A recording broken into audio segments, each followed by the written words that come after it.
Hello world, it is Thursday, November 12th. Beautiful sunny day here in Defiance and very cold. When I got up this morning, the ground was covered with a very heavy frost. So I think it's our first heavy frost this fall season.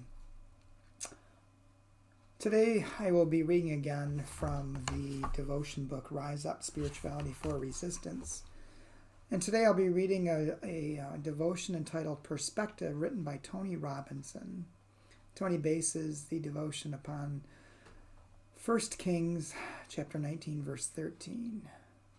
What are you doing here, Elijah? Tony writes, sometimes you feel alone. Sometimes you feel as if no one gets it or has the courage to take on the powers that be.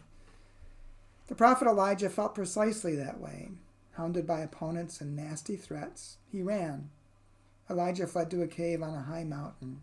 When God asked him a single, simple, shocking question, "What are you doing here, Elijah?" Where God asked him a single, simple, shocking question, "What are you doing here, Elijah?" Perhaps Elijah wished to say, "WTF, God, haven't you been paying attention?"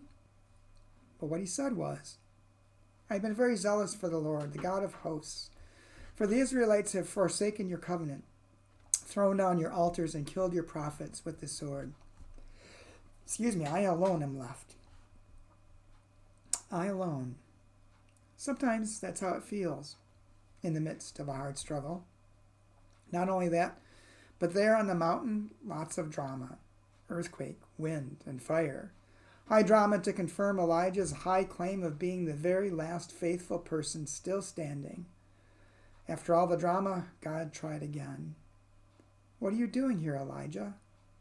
And again Elijah went through his "I alone" speech. But Elijah had it wrong. Despite all the speeches, Elijah wasn't the last faithful person. And despite all the pyrotechnics, this wasn't the end. "Go return," said God, who gave instructions to Elijah on identifying next generation leaders, after which God noted that there were actually thousands of faithful people left. In the midst of the struggle, you can feel alone, and there can be a bit of self-dramatization in that, even a bit of grandiosity. God reminded Elijah, and reminds us at such moments, to climb down from our high, lonely perch, to keep things in perspective. Do your part. Share the work. Prepare new leaders and know that there are many more faithful people out there than you had ever thought or imagined. And the prayer. God, may we take you and your calling to us more seriously while taking ourselves just a little less seriously. Amen.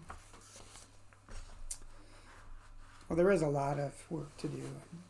I said that to people on both sides of the election, that just because the election happened and it turned out the way it did doesn't mean that work is not over.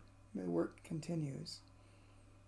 And we have to keep doing what we can while we can with all that we have where we are and not really give up.